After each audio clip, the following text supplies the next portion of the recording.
नमस्कार। नमस्कार। जैसा कि दर्शकों, हमने एक नया सीरीज का शुरुआत किया है, दिल की आवाज़। आज हमारे साथ दीपक सिन्हा जी हैं, जो एक जाने माने गिटारिस्ट हैं और संगीत में इनकी काफ़ी अच्छी रुचि है, मतलब ज़्यादा रुचि है।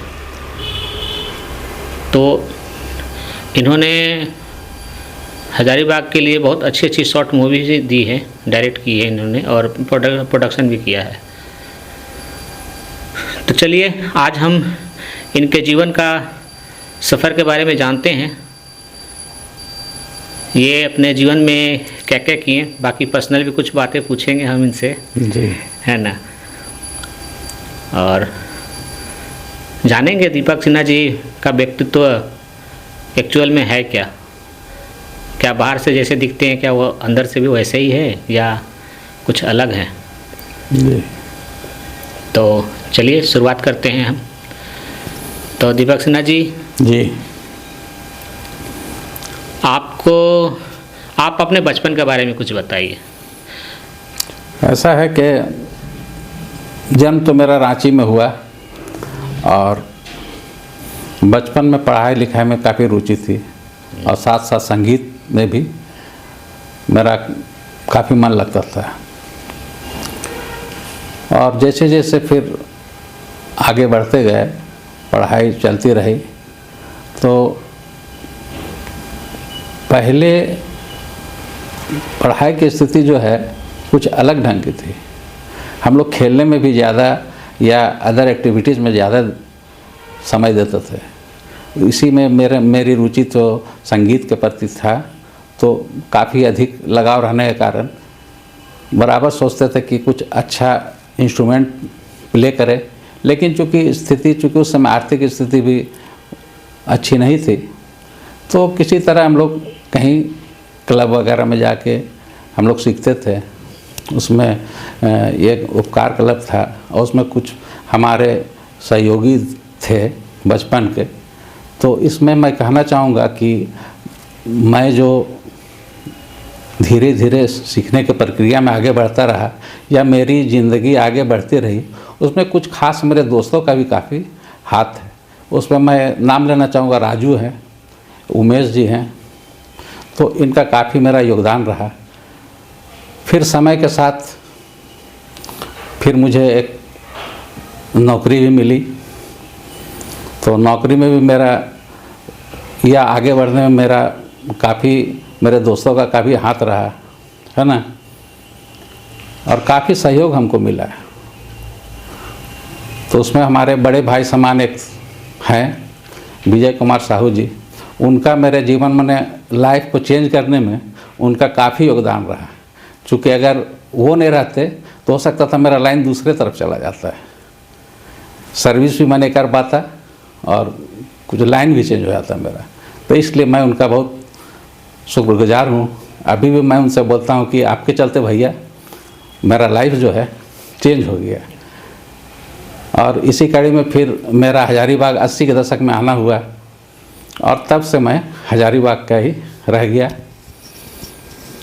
तो उसी समय से फिर ऑर्केस्ट्रा वगैरह बनाने का, चूँकि शुरू से मेरी इच्छा थी, तो कुछ ऑर्केस्ट्रा ग्रुप बनाया। उसमें कुछ यहाँ के साथी लोग काफ़ी सहयोग किए और निरंतर इस तरह काम चलता रहा। तो इसके साथ साथ मेरी जो सर्विस लाइफ है वो भी, उसमें भी मेरा कभी कभी ऐसा हम कह सकते हैं कि कुछ व्यक्ति के साथ ऐसा होता है कि उसको जिस राह में चले उनको बहुत साथ मिल जाता है, या माता पिता का आशीर्वाद कह सकते हैं, दोस्तों का सहयोग मिल जाता है ना। तो वैसा ही मेरे साथ होता गया, या मेरे लक्की, मैं इस मामले में काफ़ी लक्की रहा कि जहाँ भी गया, जैसे सर्विस में भी गया, तो वहाँ भी मुझे हमारे बड़े भाई समान जो हमारे ऑफिस में थे काफ़ी सहयोग किए। अरुण बाबू एक हैं, अरुण भैया जिनको हम लोग बोलते हैं, तो उनका काफ़ी योगदान रहा। अर्जुन भैया हुए, उनका भी काफ़ी योगदान रहा। तो इनको हम लोग बराबर याद करते हैं अभी भी कि नहीं, उन लोग नहीं रहते तो हो सकता हम सर्विस भी नहीं कर पाते। कहने का मतलब है कि जैसे जैसे आगे रास्ता हमारा बनता गया, सहयोग भी हमको मिलता रहा। नहीं तो आज के ज़माने में संगीत करना काफ़ी मुश्किल है। जब आपके मतलब क्या बोले जाए उसको, अन्न आपको पेट भरा रहेगा तभी आपका संगीत निकलेगा। ऐसे में है ना, नौकरी के साथ साथ और हम बराबर, मेरी यही कोशिश रही कि हम और भी सभी कलाकार को लेके चले। ऐसा मोटिव शुरू से रहा है, अकेले नहीं, जब भी चले ग्रुप के साथ चले, यही हमारा। चलिए, बहुत अच्छा आपका थॉट है। पर हम यहाँ पे एक चीज़ पूछना चाहेंगे जी। आपने तो सारा अपने दोस्तों को क्रेडिट दे दिया जीवन के जो भी, एकदम सही है। मगर हमारे बॉलीवुड फिल्म हो या फिर बहुत कभी कहा जाता है कि एक मर्द के सक्सेस के पीछे एक औरत का हाथ होता है। जी, सही बात है। तो मामी का कितना रोल रहा है? दर्शकों में बता दूं कि दीपक सिन्हा जी को पूरे हजारीबाग में लोग मामा के नाम से जानते हैं, मामा के नाम से संबोधित करते हैं। तो इस हिसाब से उनकी धर्मपत्नी हमारी मामी हुई हम सभी। हाँ जी। तो मामी मतलब समझ जाइएगा आप लोग। तो अब बताइए, मामी के साथ जब पहला आपका देखने वाला प्रक्रिया हुआ, हाँ, उस समय आपका कैसे, मतलब वो छोटा सा स्टोरी बताइए। जब छोटी स्टोरी यही है कि मतलब किसी तरह का कोई बातचीत नहीं हुआ हम लोग में कभी, अचानक ये शादी की प्रक्रिया हो गई। वह विदिन 5 डेज 6 डेज में, है ना। और उसके बाद से पूरा सहयोग हमको मिला। सबसे बड़ी बात है, सही बात आप कह रहे हैं कि बिना अर्धांगिनी के आप आगे नहीं बढ़ सकते। अगर उनका सहयोग नहीं रहता तो सवाल ही नहीं उठता है कि आगे बढ़े। तो उनके चलते मेरा काम जो है स्मूथली आगे बढ़ता गया। क्या कि जब हम शुरुआत में जब एक बैंड का ये किए तो उसमें उनका पूरा सहयोग रहा कि नहीं ठीक है, जब ये शौक़ है तब पूरा कीजिए, जो भी चाहिए, कुछ सामान लेना हो तो उसमें पूरा सहयोग दी, है ना। और टाइम तो इसमें काफ़ी वेस्ट होता है, तो ऐसा कभी शिकायत का मौका मतलब हमको नहीं मिला कि आप इतना समय व्यतीत करते हैं बेकार में। समझिए बेकार ही वेस्ट करते टाइम। लेकिन अब चूँकि हमारा जुनून था कि नहीं भाई हम ग्रुप लेके चलेंगे, तो यही रहा कि यहाँ भी रहें। तो जहाँ भी उसके बाद भी काफ़ी जगह में मेरा स्थानांतरण हुआ, तो जहाँ भी रहें वहाँ पर एक ग्रुप बना के अपना। तो दीपक सिन्हा जी, आप जो है ना अपने लाइफ का पहला परफॉर्मेंस का कुछ वाकया अगर याद है तो बताएं कि वो कहाँ और कैसे किए थे पहला परफॉर्मेंस, और किस चीज़ का किए थे? ये सोलो तो बचपन में से स्कूल में तो करते ही थे। नहीं, एक बड़े मतलब अच्छे लेवल पर, बड़े अच्छे गैदरिंग में। जी, गैदरिंग चीज़ बताइए। हाँ, गैदरिंग में किए थे। याद है कि CMPDI में किए थे। CMPDI का ऑडिटोरियम में एक बहुत शानदार प्रोग्राम था। तो उसमें हम लोग को इनविटेशन मिला था कि आइए आप लोग कीजिए। तो उसमें हम परफॉर्म किए थे, हम लोग अपना ग्रुप ले जाके किए थे। अच्छा, मतलब असेंबल करके। उसमें क्या परफॉर्म किए थे? और उस समय आपकी एज लगभग क्या हो रही होगी? उस समय आपको कोई 20 साल के करीब, 20-22 साल। और अपने मैंने किस तरह का परफॉर्मेंस दिया था उसमें? उस समय सिर्फ गाते थे हम। गाते थे जी। तो वो गाना मतलब सोलो सॉन्ग था या म्यूजिशियन के साथ? या म्यूजिशियन के साथ। म्यूजिशियन के साथ। तो बैंड वगैरह का कुछ याद है आपको, मतलब उसमें कौन बैंड का सहयोग किए थे? बैंड देखिए, उस समय आर्टिस्ट को जुगाड़ करके, अच्छा, गिटारिस्ट जुगाड़ किए, ऑर्गन प्लेयर जुगाड़ किए, है ना, या परकशन में उस सबको जुगाड़ करके किए थे। उसमें वैसा कोई बैंड था नहीं मेरा, है ना। तो चूँकि वहाँ करना था, बड़ा ऑडिटोरियम था, तो इसलिए सबको लेके गए थे और किए थे प्रोग्राम। तो उसमें अच्छा लगा था। उसमें हमारे एक साथी भी है जो अभी समझिए कि जिनको अनाउंस करने के लिए ले गए थे, अशोक सरन, जानते हैं, काफ़ी नाम कमा गया है बॉलीवुड में भी। और तो उसको अनाउंसर में हम रखे थे। अच्छा दीपक सिन्हा जी, आपने इस रुचि तो रखी थी इस संगीत वगैरह में, आपका एक्सपेक्टेशन क्या था कि हम इस क्षेत्र में कहाँ तक जाएंगे, और क्या उसमें सफलता आपको कितना मिला? तो इस पर थोड़ा सा आप देखिए, एक्सपेक्टेशन का बात जहाँ तक है कि मुझे इसमें किसी तरह का कोई एस्पेक्ट नहीं था किसी से। अब शौक़ पूरा करने के लिए हम किए अपना, चूँकि हम जो हमको मिला समझिए बोनस मिला है। जो भी गेन किए हैं किसी भी क्षेत्र में तो समझिए हमको मिलना नहीं था, लेकिन मिल गया। बस तो इसमें एस्पेक्ट क्या करें, आदमी को आवश्यकता का तो अंत नहीं है, लेकिन जो भी मिला हमको ऊपर वाले को बोले ना, माता पिता का कृपा से, अपने बड़े लोगों के आशीर्वाद से। किसी का होता है कि माता पिता का पुण्य का फल बेटा को मिलता है, तो बस समझिए हमको वही मिला है। कभी हमको कोई परेशानी नहीं हुआ लाइफ में। सब जगह जहाँ भी गए बहुत आराम से हम रहे। संगीत को लेके मामी के साथ कुछ अनबन हुआ है कभी? नहीं, कभी नहीं, कभी नहीं। कुछ याद कीजिए कुछ नहीं, कभी नहीं। अभी तक अभी भी हम करते हैं। देखिए वहाँ रांची में किए तो 2nd ईयर तक संगीत किए थे। उसके बाद यहाँ पर आए तो वही बोले कि अरे आप कर लीजिए, जब 2nd ईयर किया तो 3rd year 4th year 5th year कीजिए, कुछ करना नहीं है, सर्विस तो करना नहीं है, सर्विस तो है, तो उसको आप कंप्लीट कीजिए, अच्छा रहेगा। घर में ट्यूशन दीजिएगा, कुछ कीजिएगा रिटायरमेंट के बाद। तो यहाँ भी किए, यहाँ सांस्कृतिक विकास केंद्र से 4th ईयर का दिया, ये 5th ईयर का भी दिए एग्ज़ाम, अभी रिसेंटली दिए हैं, तो गायन में दिए। तो इस तरह कोई किस तरह परेशानी तो आपने शुरुआत तो रांची में किया अपना करियर का, इस तरह का शौक पूरा करने के लिए, फिर आप हजारीबाग आ गए जी। आपको दोनों जगहों में फ़र्क क्या लगा, क्या महसूस हुआ? देखिए ये आदमी पर वैरी करता है, आप कैसे हैं तो आपके इर्द गिर्द भी वैसे ही रहेंगे, है ना। अब चूँकि ऐसा साथ भी हमको मिला, आपको तो पहले बताया कि मेरे जो दोस्त थे, पता नहीं ऊपर वाला का देन है कि जो भी इर्द गिर्द मिले काफ़ी मतलब सहयोगात्मक रवैया रहा शुरू से। कभी किसी से किसी तरह का अनबन नहीं हुआ। अभी तक हम पुराने दोस्तों को याद करते हैं, जाते हैं रांची मिलते हैं, कभी इस तरह का बात नहीं हुआ। यहाँ भी वही है, किसी से हजारीबाग में भी सबसे अपना प्रेम से रहते हैं। तो यहाँ भी हमारे साथी संग उसी तरह हमको मिले। विगत कुछ 1-2 सालों में आपने काफ़ी फिल्मों का निर्माण भी किया है। जी हाँ। हम जानेंगे कौन कौन से फिल्म का निर्माण आपने किया है, पर उससे पहले हम ये जानना चाहेंगे कि आपको इसकी प्रेरणा कहाँ से मिली है, या मन में कैसे आया कि हमको फिल्म का निर्माण करना चाहिए? और चूँकि आपने केवल एक विषय पर फिल्म नहीं किया है, अनेकों विषय पे फिल्म बनाई है। हाँ, तो इसकी भी कहानी लंबी है। तो बचपन से ही फिल्म का शौक़ रहा है, शुरू से हम मतलब 4th-5th क्लास में तो उस समय से समझिए सिनेमा देख रहे हैं। और जब कुछ बड़ा हुए, कुछ समझ आने लगा पिक्चर के बारे में, तो उसको एक बार नहीं, कोई एक पिक्चर को 2 बार 3 बार भी हम देखते थे। इसलिए कभी उसका गाना का भी पूरा ध्यान से देखते थे, कभी उसका साउंड, बैकग्राउंड साउंड सुनते, तो कभी सिनेमेटोग्राफी के बारे में हम ध्यान देते थे कि किस तरह से, किस एंगल से कैमरा लिया है। तो इसके चलते कभी कभी पूरा सिनेमा देख लिए, कुछ हमको याद नहीं रहता था, क्योंकि एक ही चीज़ पर फोकस करते थे, तो फिर दोबारा तिबारा देखने का मन करता था।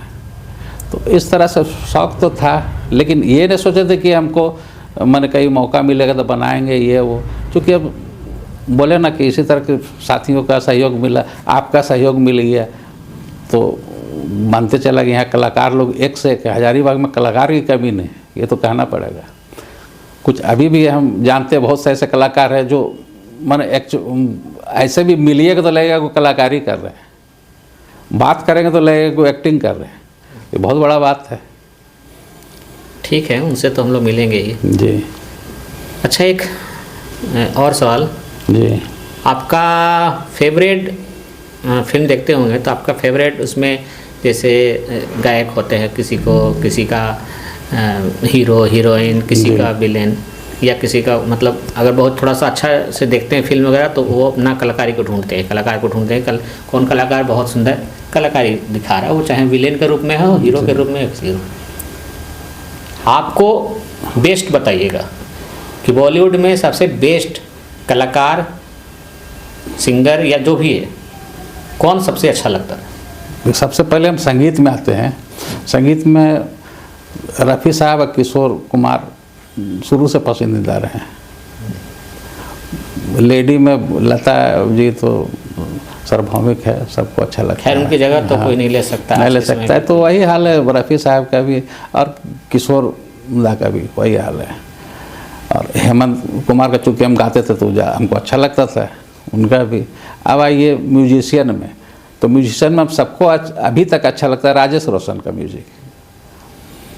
कुछ ऐसा खास चीज़ जो राजेश रोशन का पसंद हो आपको? कुछ राजेश रोशन का हर गाना कुछ अलग ढंग का परकशन लिए हुए मतलब रहता क्यों है। अलग ढंग, मतलब उसमें क्या ढंग, कैसे उसको आप डिफाइन करते हैं बाकी से? कह नहीं सकते हैं कि आप राजेश रोशन का निर्देशन में, संगीत में किशोर कुमार जो गाना गाया है, हमको नहीं लगता किशोर कुमार और गाए हैं आर.डी. बर्मन के साथ में, लेकिन उनका जो फ्लो, जो उनका गायकी में, संगीत के ये में दिखा, हमको किसी में नहीं देखा। हम चाहेंगे कि छोटा सा एक आप गुनगुना के सुना दें जो उनका पसंदीदा कोई गाना है। तो राजेश रोशन के निर्देशन में तो बहुत सा गाना है। कुछ गुनगुनाइए, सुनाइए हमारे दर्शक को, वो भी इनका सुनना चाह रहे होंगे। अच्छा, एक लाइन देते हैं जो बहुत बढ़िया उसका निर्देशन है। ठीक। तुमसे बढ़कर दुनिया में न देखा कोई और, जुबां पर आज दिल की बात आ गई। यही है। बहुत खुश, बहुत खुश। तो उनके निर्देशन में उनका आवाज़ पता नहीं कैसे उनको लेते थे, कौन किस टेक्निक से, तो बढ़ाना मुश्किल है, लेकिन आवाज़ इतना खिला हुआ रहता ना। कोई भी गाना सुनिए, जूली का गाना सुनिए, या मैं हूँ घोड़ा गाड़ी महमूद के पिक्चर का था, उसका जिन्नी और जानी का गाना सुनिए, जो मतलब आपका किशोर दा का सबसे बढ़िया गाना कौन सा है लगता है? मैंने सबसे बेस्ट गाना आपको, हर फेवरेट गाना बताइए अपना। किशोर दा का देखिए होगा गाना तो काफ़ी है ना, कहना बहुत मुश्किल है। हर गाना उनका, अब ये जो मोहब्बत है उसका बड़ा बढ़िया उनका रहा गायकी राजेश खन्ना के दौर में। चलिए अब आप आते हैं आर्टिस्ट के क्षेत्र में। जी बताइए, आर्टिस्ट में आपको मेल सेक्शन में बताइए। मेल सेक्शन में तो दिलीप कुमार और अमिताभ बच्चन बहुत पसंद। हाँ, दिलीप कुमार का भी कहना है। दिलीप कुमार जी का सबसे बढ़िया क्या यूनिवर्सिटी है, यूनिवर्सिटी मतलब हर किसी, हमको लगता है कि उनका, हम तो मिले नहीं, कभी मिलने का मौका ही नहीं मिला है, लेकिन हमको लगता है कि जिस किरदार में घुस अगर सामने में चल जाए तो आदमी गड़बड़ा जाएगा। अगर आईजी बन के कहीं घुस गया ऑफिस में तो आदमी गड़बड़ हो जाएगा, है ना। या किसी किरदार में कूली बनेगा तो लगेगा ओरिजिनल कूली है। ये बहुत बड़ा खूबी है उनका, बोलने चालने का स्टाइल, अपना स्टाइल, कोई नकल नहीं, यही होता है ना, अपना क्रिएशन जो रहा। तो यही अमिताभ बच्चन का चूँकि पर्सनालिटी बहुत बढ़िया है, तो उनका भी जो करने का, बोलने, आवाज़ सबसे इसमें ये रहता है कि आवाज़ तो उसका आवाज़ जैसा तभी है नहीं किसी का। इतना बढ़िया मॉड्यूलेशन है उसका आवाज़ में कि अच्छा लगता, सामने वाला कन्विंस हो जाएगा तुरंत। चलिए एक और सवाल जी, मामी के बाद हीरोइन सबसे बढ़िया कौन लगती है आपको? मामी के बाद मतलब मामी तो बेस्ट है ना, उसके बाद कौन सी फीमेल आर्टिस्ट आपको अच्छी लगती है? अभी के पहले कभी मतलब आपका फेवरेट हीरोइन बताइए।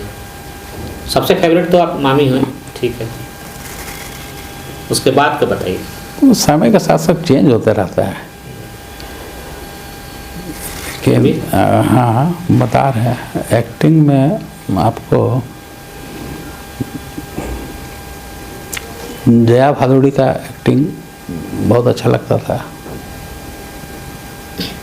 और सुंदरता में? सुंदरता में हेमा मालिनी,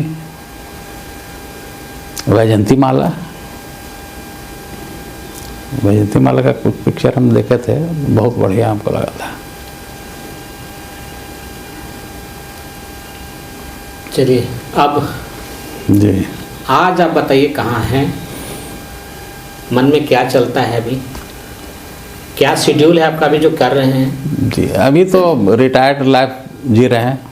कुछ बच्चों को गिटार सिखाते हैं, हारमोनियम सिखाते हैं, जो जानते हैं, चाहते हैं कि कुछ सीख ले। और शॉर्ट फिल्म का दिमाग में रहता है, तो उसके लिए भी तैयारी धीरे धीरे करते हैं। कुछ गाना भी रिकॉर्डिंग किए हुए हैं, तो उसको पिक्चराइज करने का, और बाकी आराम करते हैं। और दोस्तों के साथ कुछ समय अगर मिलता है तो संगीत के क्षेत्र में बातचीत करते हैं, और वैसा कोई खास नहीं है। आपने जो अभी कुछ फिल्में बनाई हैं जी, उस सब का थोड़ा थोड़ा एक परिचय बता दीजिए, कौन कौन सी फिल्में और किस किस मुद्दे पर आपने इसको बनाई है। एक शुरुआत की थी इज्जत के बात हो, एक पिक्चर है, उसका एक गाना भी बहुत बढ़िया था, और वो डॉरी पर था, डॉरी सिस्टम पर था। तो उसमें एक चीज़ हम कह सकते हैं कि उसकी जो माने स्टोरी लाइन थी, वो कभी भी आप देखे होंगे तो उसको देखिएगा, वो स्टोरी सबसे भिन्न है। डॉरी का तो है, समस्या के बारे में है, लेकिन डॉरी से क्या हानि होता है और उसका समाधान क्या है उस पिक्चर में है, और किसी से मिलता जुलता स्टोरी ने। हम कोशिश करते हैं कि स्टोरी भी चूँकि अपना ही मेरा रहता है, तो हम चाहते हैं कि किसी का नकल ना करें, ज़्यादा से ज़्यादा कोशिश करते हैं कि अपना क्रिएशन दे। उसके बाद फिर बनाए, कोरोना के समय बनाए, और भी है प्रॉब्लम कोरोना के सिवा, तो उसको कॉमेडी के रूप में, चूँकि कोरोना में आदमी को निकलना मुश्किल था, हम लोग भी छुप छुपा के इसका ये क्या बोलते हैं, पूरा पिक्चर को कंप्लीट किए, एक रूम में किए, और काफ़ी उसमें कॉमेडी का ह्यूमरस डालने की कोशिश की उसमें। फिर एक पिक्चर बनाए जो काफ़ी लंबा था, निर्णय पिक्चर, उसमें भी एक गाना रखे थे जो कि काफ़ी यहाँ हजारीबाग में, बाहर में काफ़ी प्रशंसा मिला उसका। उसके लिए तो हम लोग ये भी एक जगह से कॉल भी आया था कि आप उसको भेजिए, लेकिन हम लोग दुर्भाग्यवश भेज नहीं सके कंपटीशन में। और फिर उसके बाद खाका एंड डिसूजा, ये डिटेक्टिव सीरीज 2 सीरीज उसका बनाए, एक हेड बॉस और दूसरा बनाया झमेला। तो झमेला में काफ़ी यहाँ के सीनियर आर्टिस्ट, जो कि शायद मन में इच्छा दबा होगा उनका कि कभी पर्दे पर आए, तो उनसे मिल के उनसे बातचीत किए, तो सब सहयोग देने को तैयार हुए कि हाँ करेंगे, और किए। तो काफ़ी सहयोगात्मक रवैया उनका रहा, और बहुत बढ़िया उनका रहा। एक गाना भी पिक्चराइज उनके साथ किए हैं, तो वो लोग भी बोलते हैं अपना पिक्चर देख के कि उनको लगता नहीं कि हम लोग किए हैं, इतना बढ़िया उन पर गाना, इतना अच्छा शूट किए हम लोग। तो यही रहा सफ़र, आगे भी देखते हैं कि इसमें क्या हो सकता है। आने वाले समय में कुछ प्रोजेक्ट है जिसको आप करना चाहते हैं? जी, अभी तो प्रोजेक्ट है, वही आर्टिफिशियल इंटेलिजेंस लेके एक पिक्चर का है, चल रहा है कि किस तरह से लोगों को ठगी हो रहा है। उस पर काफ़ी हम लोग टीवी में, पेपर में काफ़ी पढ़ रहे हैं, उस पर भी हम विचार कर रहे हैं कि एक गाना तो रिकॉर्डिंग कर लिए हैं, उसका पिक्चराइज करेंगे। इसके अलावा एक काफ़ी मन पहले का मेरे पास कहानी, बहुत पुराना स्टोरी है, जो कि सुना हुआ था कहीं से, पेपर वगैरह में पढ़े थे। उसमें भी मेरा मन है कि उस पर भी अगर पिक्चर बनाया जाए तो काफ़ी बढ़िया रहेगा। तो वो जो है कि पहले खासकर आपको नॉर्थ बिहार में ऐसा होता था, कहानी का सार बता रहे हैं। ठीक है, बताइए। कि नॉर्थ बिहार में बता रहे कि कोई लड़का जब एग्ज़ाम देने जाता था, मैट्रिक का एग्ज़ाम रहता था, तो दूसरे जगह सेंटर पड़ता था, और जो लास्ट डे परीक्षा दे के निकलता था तो उसका वहीं गांव का आदमी उसको रेकी किए हुए रहता था कि कौन लड़का है, किस जात का है। तो अगर उसके जात का है तो उसको वहाँ से गायब कर देता था, उठा के अपने पास गायब नहीं करता था, मैं ले जाता था बांध के, और अपने यहाँ रख लेता था, और अपने घर के किसी संबंधी लड़की से उसका शादी ज़बरदस्ती उसका कर देता था। तो ये चलन बिहार में बहुत जोर था पहले एक समय। इस पर एक फिल्म भी आई है, जबरिया शादी। हाँ, कुछ है ऐसे ही। हाँ, तो वो हम स्टोरी एक बार पढ़े तो बड़ा अच्छा लगा था।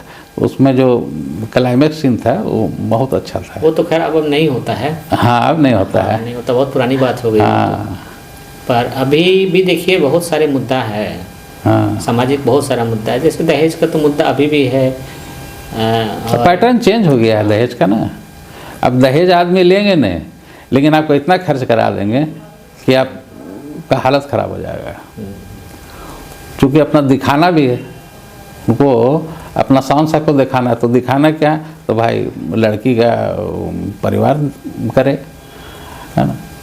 तो खैर ऐसा भी समाज में अभी भी ऐसे आदमी है। अभी आपके नज़र में सबसे बड़ा सामाजिक मुद्दा क्या है जो मतलब एक तरह से अच्छा नहीं है समाज के लिए, बहुत बुरा समाज को बना रहा है? पहला तो है कि नशा जो है, दूसरा गार्जियनशिप का कमी। आप देखेंगे कि यहाँ भी छोटे छोटे शहर में, हम लोग हजारीबाग एक छोटा ही शहर है, वहाँ पर आसपास के गांव के बच्ची लोग आती है यहाँ, किसी तरह से माँ बाप तो किसी तरह से पैसा देता है और यहाँ पर रहते हैं, और उसके पास गार्जियनशिप का कोई ये बंदिश नहीं है। ये सबसे गार्जियनशिप का जरूर रहना चाहिए बंदिश। पढ़ाई के नाम पर यहाँ घूमते रहते हैं, नशाखोरी में है, कुछ उसमें संलिप्त हो जाते हैं, कुछ चोरी में हो जाते हैं। तो इस तरह आए दिन आपको सुनने को मिलेगा, इस तरह का घटना हो रहा है, और उसमें स्टूडेंट लोग की भागीदारी ज़्यादा रह रही है। ये गड़बड़ बात है। उसमें गार्जियन को जरूर आकर देखना चाहिए कहाँ रह रहे हैं, क्या करे, पढ़ाई हो रहा है कि नहीं ठीक से, ये होना चाहिए। और मोबाइल तो ऐसा कनेक्ट कर दिया है कि इसका लाभ है तो उसका हानि भी है। यही है आज की। और ये तो हम जान गए आपके बारे में, इतना सारा कुछ बताएं जी। यहाँ के कला के क्षेत्र में लोगों को आप क्या कुछ संदेश देना चाहते हैं? अपने दिल की आवाज़ बनाइए इसको और बताइए हमारे दर्शकों को, क्या यहाँ पे सुविधा है, किस चीज़ की कमी है, क्या होना चाहिए, और सरकार इसमें क्या कर सकती है, लोगों का भागीदारी कैसी हो? नहीं, सरकार इस पर कुछ एक विशेष अपने दिल की आवाज़ को बताइए। सरकार इसमें कुछ नहीं कर सकती। सरकार को सिर्फ अपना 26 जनवरी 15 अगस्त में भरपाई के लिए कलाकारों को जमा करना था यहाँ, है ना। अपना प्रोग्राम चूँकि बाध्यता है कि यहाँ पर कल्चरल प्रोग्राम होना चाहिए, उसके बाद फिर कलाकार कहाँ और कलाकार माने कलाकारी करने वाले कहाँ, बुलाने वाले कहाँ, कोई उसका ये नहीं। कुछ खास तरह के हैं जो अपना उससे पकड़ बना रहते थे, कुछ मतलब इधर उधर उलटफेर करते रहते हैं, लेकिन कलाकारी में किसी तरह का सहयोग सरकार से नहीं प्राप्त होता है। हाँ, कोई अगर नाम कमा जाए जो बाहर जाके अपने मेहनत पर, तब फिर यहाँ आपका सम्मान जरूर करते हैं उसको, ये चीज़ है। तो उससे क्या हो, जब स्ट्रगल के समय में आप उसको आगे स्टेज दीजिएगा तब ना बढ़िया है। ऐसे यहाँ कलाकार लोग का कमी नहीं है, बच्चा लोग एक से एक है हर क्षेत्र में, डांसिंग के क्षेत्र में, सिंगिंग के क्षेत्र में, या फिर आपको वाद्य यंत्र में बहुत से मेरे जानकारी में है जो कि हाँ उसको ज़रा सा अगर ये मिल जाए बैकिंग उसको मिल जाए तो काफ़ी अच्छा कर सकते हैं, इसमें कोई दो राय नहीं है।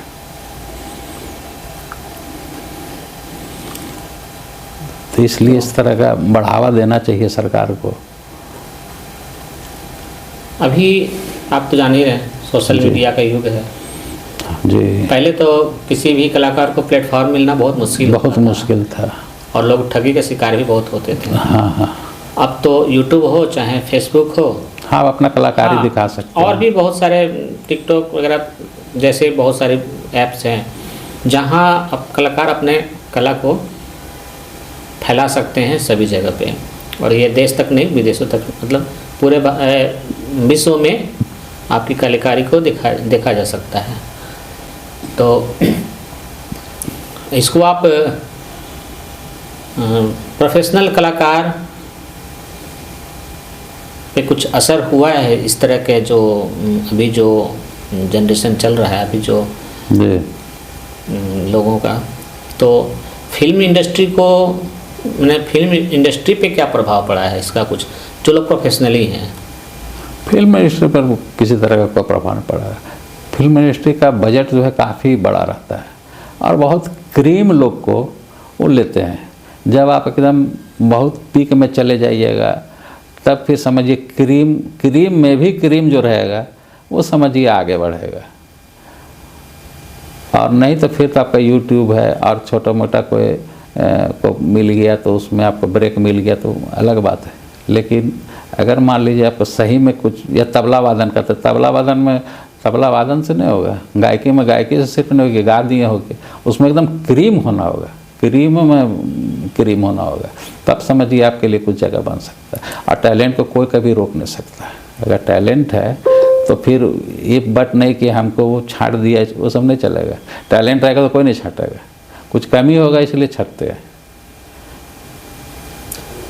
चलिए, बहुत अच्छा लगा। जाते जाते आप जो है ना जी, नए पीढ़ी के कलाकार और जो पुराने पीढ़ी के कलाकार हैं जी, दोनों को आप कुछ अगर कहना चाहते हैं, सजेशन हो या फिर जो भी हो, किसी भी तरह का, अपने दिल की आवाज़। नई पीढ़ी कलाकार, नई पीढ़ी जो पौध हैं उनके लिए तो यही होगा कि आप अगर इस क्षेत्र में आगे बढ़ना चाहते हैं तो इस क्षेत्र के जो अनुभवी आपके आसपास, उनसे ज़रूर से आप प्रेरणा लीजिए और सही राह में चलिए। जो इंस्टीट्यूट है, यहाँ पर काफ़ी इंस्टीट्यूट है, उनसे सहयोग लीजिए और आगे बढ़ने का कोशिश कीजिए। अब बुजुर्ग लोगों के लिए जो पुराने हमारे कलाकार हैं, उनसे भी चाहते हैं कि बच्चे लोग आगे बढ़ाइए, प्रेरणा स्रोत बनिए, कुछ प्लेटफॉर्म कीजिए, प्लेटफॉर्म उन लोग को दीजिए। तो इससे क्या होगा कि नया जागृति होगा संगीत के क्षेत्र में, और ऐसा हो भी रहा है, ऐसा नहीं कि नहीं हो रहा है। यही कि जिस गति से होना चाहिए, और रांची वगैरह में देखते हैं कि काफ़ी आगे इस क्षेत्र में है, संगीत वगैरह के क्षेत्र में, या अभी पटना वगैरह में देखते हैं कि ज़्यादा रुचि है, तो वो यहाँ नहीं हो पा रहा है। कोशिश तो जारी है, देखते हैं, हम लोग भी अपना प्रयास करते हैं कि अच्छा से अच्छा हो सके कुछ काम इस क्षेत्र में। इसलिए नए लोगों को लेके हम शॉर्ट फिल्म बनाने की कोशिश करते हैं। कभी मौका मिला तो बड़ा फिल्म भी चाहेंगे कि बनाएं, लेकिन यही लोकल को लेके, यही है। चलिए, बहुत अच्छा सोच है आपका कि जो भी करेंगे लोकल जी के द्वारा ही करेंगे, तो अपने आसपास क्षेत्र में जितने भी संसाधन मिलेंगे उनके द्वारा करेंगे। जी, ठीक है, धन्यवाद। ठीक।